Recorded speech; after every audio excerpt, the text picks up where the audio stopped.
Doctor Brighton اتنا دہشت زدہ تھا کہ روانگی کے بعد وہ مسلسل گھوڑا دوڑاتا رہا اور خوف سے مڑ کے دیکھتا گیا کہ کہیں افغان اس کے تعاقب میں تو نہیں ہے۔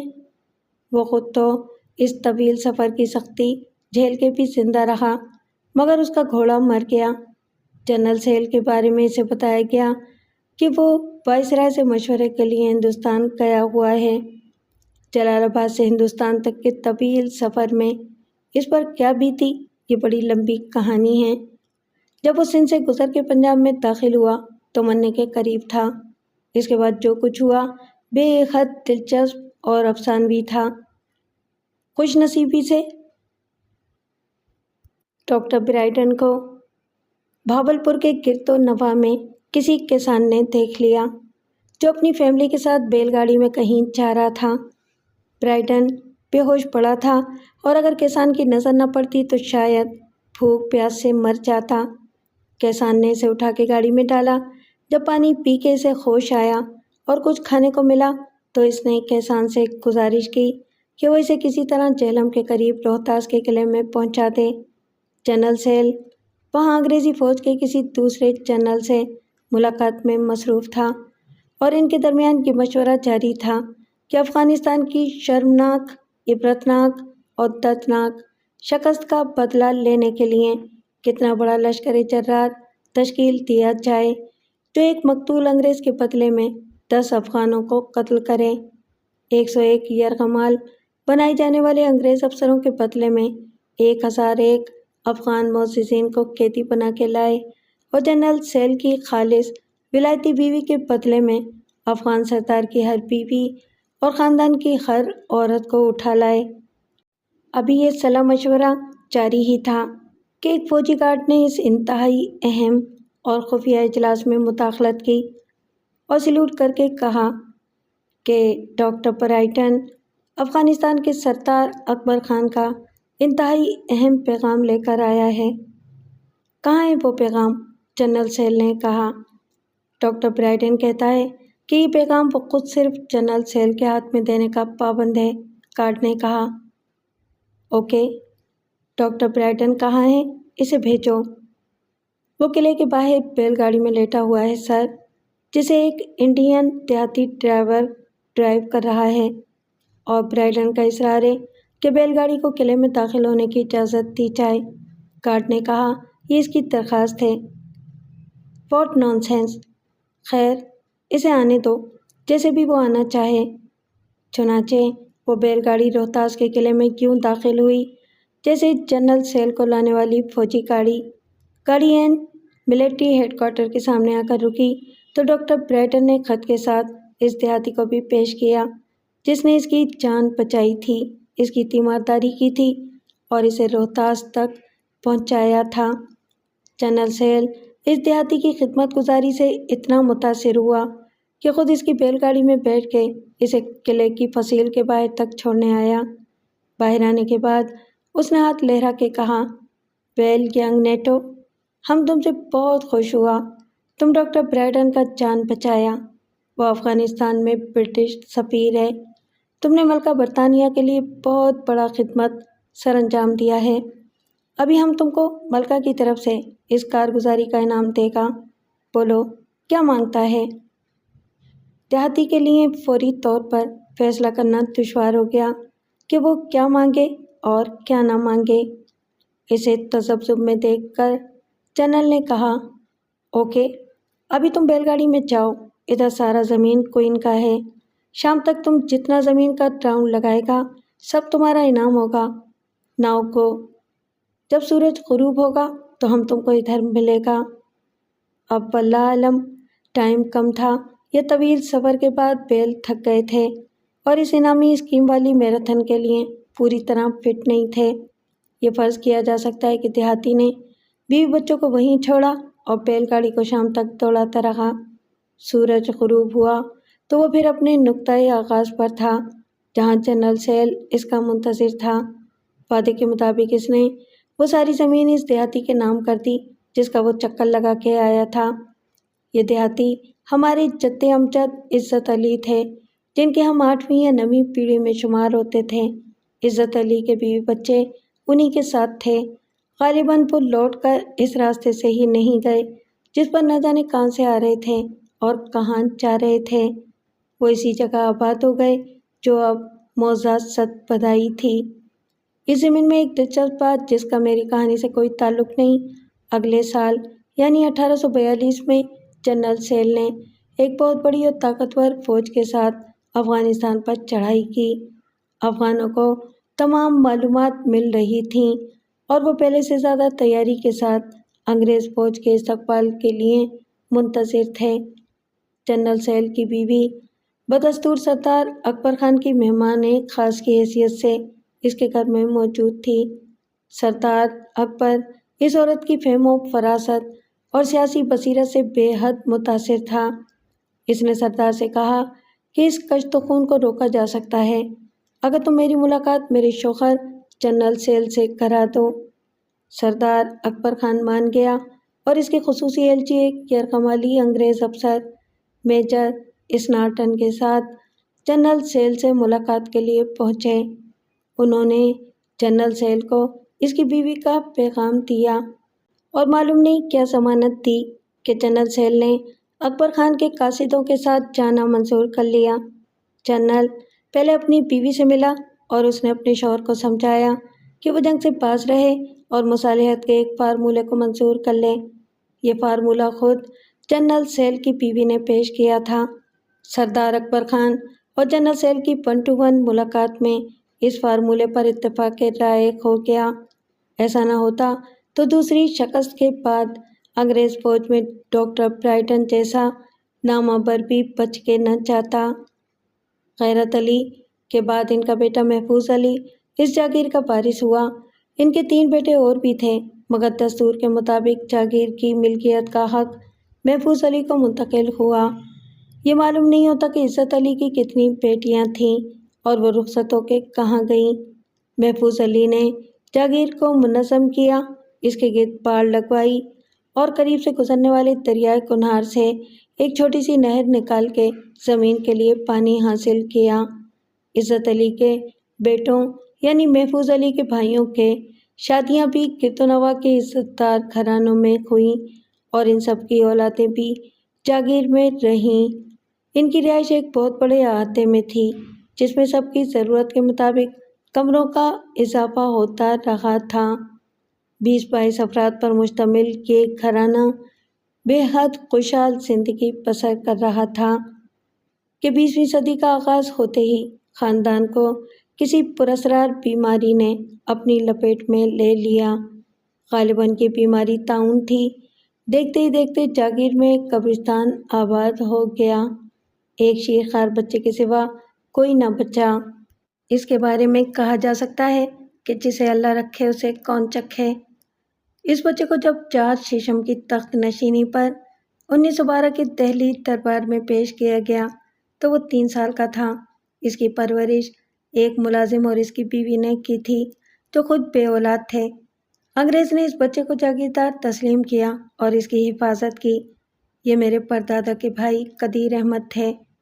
دوسری جنگ عظیم کے دوران انگریز حاکموں کی مہربانی اور قدردانی سے انہیں سپلائی کے ٹھیکے ملے تو وہ مالا مال ہو گئے اور جنگ عظیم ختم ہوئی تو انہوں نے 20-22 افراد کی ویران رہائش گاہوں کو گرا کے ایک شاندار حویلی تعمیر کی۔ قدیر احمد کی پہلی بیوی سے 7 بیٹے تھے۔ جب اس کا انتقال ہوا تو قدیر احمد 50 سے اوپر کے ہو گئے تھے اور ان کے بیٹے جوان ہو چکے تھے یا ہو رہے تھے۔ ایک بیٹی کی خواہش میں انہوں نے یکے بعد دیگرے 3 نکاح کیے مگر شاید عمر کے اس دور میں وہ بے تخم ہو چکے تھے اور صاحب اولاد ہو نہیں سکتے تھے۔ یہ قدیر احمد خود بھی نہیں جانتے تھے کہ ان کا کوئی سوتیلا بھائی بھی ہے۔ قدیر احمد اپنی حویلی اور جاگیر پر بڑے ٹھاٹ باٹ سے رہتے تھے اور بے حد دولت مند شمار ہوتے تھے۔ ان کے بیٹوں کو اس غیر آباد جگہ پر رہنا پسند نہیں تھا مگر جاگیر اور اس کی ساری آمدنی قدیر احمد کے قبضے میں تھی اور اس کے بغیر بیٹے لاہور میں کوٹھیاں بنا کے رہنے اور شہری زندگی اختیار کرنے کے خواب پورے نہیں کر سکتے تھے۔ وہ زیادہ پڑھے لکھے بھی نہیں تھے۔ ان کی تعلیم ایک چھوٹے سے قصبے دینا کے مڈل اسکول تک محدود رہی تھی۔ چنانچہ وہ زمینداری کرتے رہے اور محدود سی عیاشی کرتے رہے، اس امید میں کہ جب ابا دنیا سے کوچ کر جائیں گے تو جاگیر ٹھکانے لگائیں گے، اپنے اپنے حصے کی دولت سمیٹ کر جہاں چاہیں گے آباد ہو جائیں گے۔ ایک روز قدیر احمد صبح جو اٹھے تو دیکھا کہ ان کی حویلی کے عین مقابل باغ میں کسی جوگی یا درویش نے ڈیرا ڈال رکھا ہے۔ وہ سخت برا فروختہ ہوئے اور ایک ملازم کو بھیجا کہ درویش کو نکال باہر کرے۔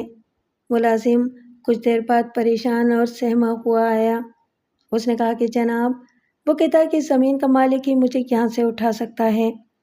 قدیر احمد خود گئے اور بڑے غصے میں کہا، بڈھے، خیریت چاہتا ہے تو اپنا بوریا بستر سمیٹ اور یہاں سے نکل جا۔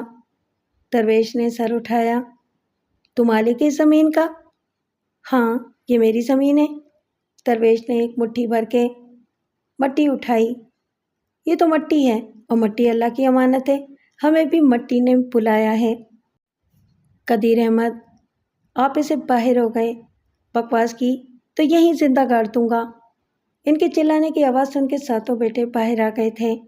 درویش نے انہیں مسکرا کے دیکھا، تو 7 بیٹوں کا باپ ہے، 7 بار تجھے مبارک، 7 سال ہی کا کھیل ہے۔ پھر وہ سیدھا لیٹ گیا۔ قدیر احمد نے بیٹوں کو حکم دیا کہ اسے اٹھا کے باہر پھینک دیں۔ اسے ہاتھ لگایا تو وہ سرد ہو چکا تھا، یوں جیسے مرے ہوئے بھی کئی گھنٹے ہو چکے ہوں۔ قدیر احمد لرز گئے۔ شدید صدمے نے ان کے اعصاب پر بہت برا اثر ڈالا اور ان کے دماغ کو احساس جرم و گناہ کے آثار میں مبتلا کر دیا۔ درویش نے کہا تھا کہ اسے تو مٹی نے بلایا تھا، اسے وہیں دفن کر دیا گیا، اور قدیر احمد نے پختہ قبر بنوا کے اس کے گرد ایک احاطہ اور ایک کمرہ بھی تعمیر کرایا۔ وہ ہر روز فاتحہ خوانی کرتے، وہیں بیٹھ کے تلاوت میں مصروف رہتے، جمعرات کو چراغ جلاتے اور نیاز بانٹتے، اللہ سے توبہ کرتے۔ لیکن درویش نے جو کہا تھا کہ سب 7 سال کا کھیل ہے، وہ گویا نوشتہ تقدیر تھا جو اس نے پڑھ کے سنا دیا تھا۔ اس واقعے کو 1 سال گزر گیا۔ ان کا سب سے بڑا بیٹا اچھا گبرو جوان تھا، شیر سواری کا شوقین تھا اور اکثر شکار پر جاتا تھا۔ ایک رات قریب کے کسی گاؤں میں ہونے والے نیزے بازی کے مقابلے میں شرکت کر کے لوٹ رہا تھا کہ نہ جانے کیسے اس کا ستایا ہوا اور من پسند گھوڑا بدک کے بے قابو ہو گیا۔ اس کے ساتھ آنے والے ایک ملازم نے بتایا کہ وہ اصل راستے سے بھٹک گئے تھے، مگر مالک نے کہا کہ فکر کی کون سی بات ہے، دوسرا راستہ تھوڑا لمبا ہو جائے گا، آدھا گھنٹہ دیر سے گھر پہنچ جائیں گے۔ ہماری کون سی گاڑی نکلی جا رہی ہے؟ یہ سب راستے ان کے دیکھے بھالے تھے جن پر وہ برسوں سے آ جا رہے تھے۔ ملازم خاموش ہو گیا۔ اس کے کہنے کے مطابق ایک جگہ گھوڑا اچانک بے قابو ہو کے اچھلنے لگا۔ ملازم کا خیال تھا کہ جانور ہے، کوئی بدروح یا شیطانی مخلوق دیکھ لی تھی۔ ملازم نیچے گر گیا۔ مالک نے گھوڑے کو بہت چمکارا اور آگے بڑھانے کی کوشش کی، لیکن وہ کامیاب نہ ہوا۔ پھر یکلخت گھوڑا سرپٹ بھاگا اور جنگل میں غائب ہو گیا۔ ملازم پیچھے دوڑا مگر وہ ان کا سراغ نہ پا سکا۔ صبح گھوڑا خود ہی گھر آ گیا اور قدیر احمد ملازمین اور مزاروں کے ساتھ جنگل کی طرف گئے اور انہیں ایک جگہ بیٹے کی اکڑی ہوئی لاش مل گئی۔ پتھر پر لگنے سے اس کا سر بھی پھٹ گیا تھا اور گردن بھی ٹوٹ گئی تھی۔